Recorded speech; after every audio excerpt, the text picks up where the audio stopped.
Фрустрациите се разбирливи, но никој не може да и даде гаранции на Македонија дека по уставни измени нема да следат нови блокади поради билатерални прашања. Еврокомесарката за проширување Марта Кос на брифинг за европските новински агенции во Брисел засега остава само простор за надеж дека наскоро ќе се најде решение, зашто уверува дека лично се залага. Како доказ за тоа вели се средби со бугарски политичари денеска, а потоа најавува дека ќе оствари контакти со политичарите од Македонија.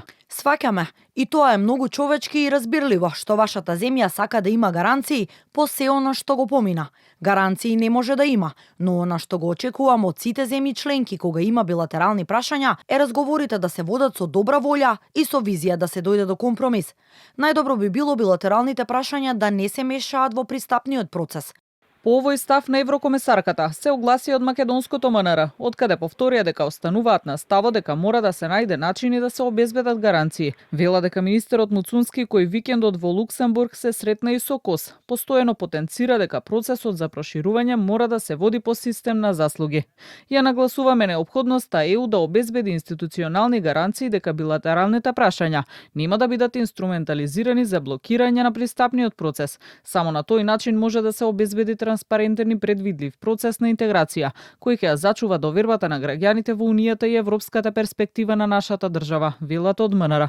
Марко Трошановски од Институтот за демократија оценува дека Унијата има опција да направи притисок врз Бугарија, на тој начин што ќе постави европски објективни критериуми во билатералните преговори, по пример на други меѓудржавни спорови. Сепак смета дека блокади во иднина се очекувани, бидејќи како држава имаме преземени обврски со преговарачката рамка.